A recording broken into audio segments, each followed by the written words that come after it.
महाराष्ट्र माझा, प्रत्येक गावातून आणि प्रत्येक जिल्ह्यातून थेट तुमच्यापर्यंत। अमरावती महानगरातील 30 ऑक्टोबर 2022 रोजी राजेंद्र लोडगेंच्या दुर्घटनेत मृत्युमुखी पडलेल्या वारसांना अमरावती महानगरपालिकेने द्यावी प्रत्येकी 10 लाख भरपाई। तात्काळ कारवाईसाठी आम आदमी पक्षाच्या वतीने निवेदन रितेश कडू, महाराष्ट्र माझा कार्यकारी संपादक, अमरावती जिल्हा, प्रतीक सगणेसह। अमरावती। काही दिवसांपूर्वी अमरावती शहरातील दुर्घटनेमध्ये 5 लोक मृत्युमुखी पडले। अनेक दिवस उलटून सुद्धा त्यांना मदत मिळाली नसून प्रशासनाच्या वेळखाऊ धोरणामुळे मृत्युमुखी पडल्यानंतर सुद्धा त्यांच्या वारसांचे छळाचे बळी ठरत आहेत। राज्य शासन व्यतिरिक्त 10 लाख मदत रकमेसह शहरातील जर्जर इमारतींवर कारवाई करावी यासाठी आम आदमी पार्टीतर्फे निवेदन देण्यात आले। अमरावती शहरातील प्रभात चौकातील दुर्घटना उलटून अनेक दिवस पार पडले। मदतीसाठी दुःखी कुटुंबियांना शासनाकडे निवेदन द्यावे लागत आहे, ही लाजिरवाणी बाब आहे। शहरातील घडणाऱ्या दुर्घटना या महानगरपालिकेने अपुरे लक्ष देण्याचा परिणाम आहे। इमारती पडतात ही काही शहरातील पहिलीच घटना नाही। महानगरपालिकेला जाग ही अशा इमारती पडल्यानंतर आणि निष्पाप जीवांचे बळी गेल्यानंतरच येते, ही दुर्दैवी बाब आहे। शिकस्त इमारती पाडण्याची कारवाई चालू करावी।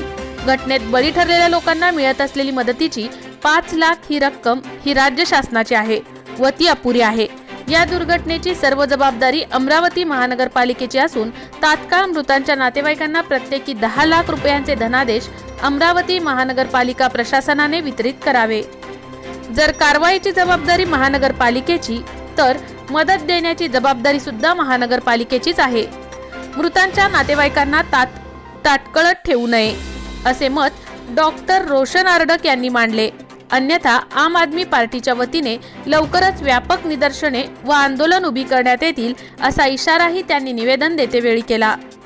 सदर निवेदनात मृतांच्या नातेवाईकास राज्य शासन व्यतिरिक्त महानगरपालिका प्रशासनाने स्वतः 10 लाखाचे अनुदान द्यावे, तसेच शहरातील शिकस्त इमारतीवर लवकरात लवकर कार्यवाहीची मोहीम पूर्णत्वास न्यावी या मागणीसाठी डॉक्टर रोशन आर्डक, राज्य कमिटी सदस्य, आप मीडिया व संयोजक अमरावती महानगर यांच्या नेतृत्वात प्राध्यापक अनिल राऊत, महानगर संघटन मंत्री फारुख अहमद, महानगर अल्पसंख्याक अध्यक्ष मोबिन माजिद, सहसंयोजक अमरावती महानगर इर्शाद शहा, मृतांचे नातेवाईक अमित गावंडे, जिल्हा मीडिया प्रतिनिधी सागर खंडारे, युवा सचिव आरिफ खान उपस्थित होते। नमस्कार, मी डॉक्टर रोशन आर्डक, आम आदमी पार्टी अमरावती महानगरकडून आपण आज अमरावती महानगरपालिकेमध्ये आयुक्तांची भेट घेतलेली आहे।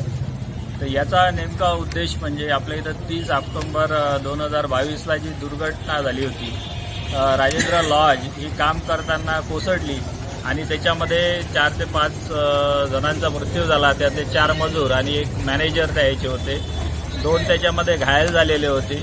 ही खूपच आपण म्हणू की दुःखद घटना आहे।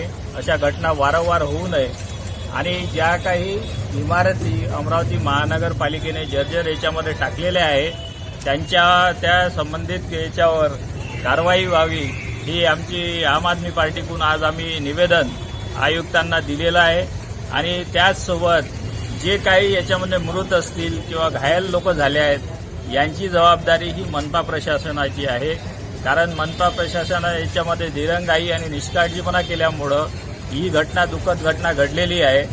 आणि याच्यामध्ये अमरावती मनपानं आपली जबाबदारी समजून किंवा ज्या अंडर येते आपत्कालीन विभाग असेल त्यांनी या मृत कुटुंबांना कमीत कमी 10 लाखाचे चेक त्वरित वितरित करण्यात यावं, ही मागणी आम्ही आम आदमी पार्टीकडून आज केलेली आहे। त्यासोबत जे जखमी झाले असेल त्यांनाही जे काही चेक असेल 5 लाखापर्यंत असतील तर तेही अमरावती मनपाने वितरित करावे, ही आम्ही या निवेदनाच्या माध्यमातून मागणी आज केलेली आहे। याचं कारण आहे, प्रत्येक वेळी सरकारनं जरी याच्यामध्ये पैसे जाहीर केलेले असले तरी जे अधिकारी असतात किंवा ज्या अंडर या मशिनरीज असतात त्यांची ही जबाबदारी पडते। फक्त पत्र लेखन आणि नोटीस दिल्यानं काम होत नाही, आपलं त्याच्यावर किती कंट्रोलिंग आहे ही अत्यंत महत्त्वाचं आहे। आणि अशा गोष्टीमध्ये आणि दुरुस्तीमध्ये जर दिरंगाई किंवा दुर्लक्ष होत असेल तर ही अक्षम्य बाब आहे। आणि यामध्ये तात्काळ रेम्युनरेशन या मृत कुटुंबियाच्या नातेवाईकांना मिळावं ही आमची मागणी आहे। जर असं झालं नाही तर आम आदमी पार्टी आणि जे आम्हाला सपोर्टिव्ह लोक आहेत, आज आमच्यासोबत त्या कुटुंबातले एक व्यक्ती आमच्यासोबत आलेले आहे, ऑलरेडी यांनी अर्ज दिलेले आहेत, FIR केलेले आहेत. तर यामध्ये तात्काळ जर रेन्युमरेशन आणि चेक यांना दिले गेले नाही तर आम आदमी पार्टी आंदोलन करण्यास सक्षम आहे आणि आंदोलनाची सुरुवात आम्ही इथे हप्त्याभराच्या आतमध्ये नक्कीच सुरुवात करू, असं मी सगळ्यांच्या वतीनं जबाबदारीनं एक संयोजक म्हणून बोलत आहे. धन्यवाद.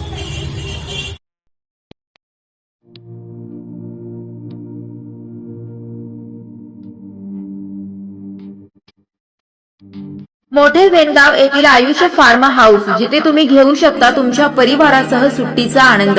निसर्गाच्या सानिध्यात आणि कर्जत शहरापासून अवघ्या हाकेच्या अंतरावर असलेलं आयुष्य फार्म हाऊस पर्यटकांसाठी सज्ज आहे.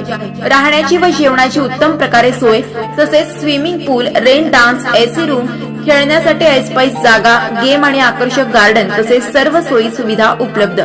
पत्ता मोठे वेणगाव, कर्जत, रायगड. बुकिंगसाठी संपर्क भाई गायकार 88 88 38 11 11, अभिषेक गायकार 88 88 37 11 11, अवंतिका गायकार 77 20 04 56 78. तुमच्या परिवार आणि मित्रांसोबत सुट्टीचा आनंद घेण्यासाठी आताच बुक करा आयुष्य फार्म.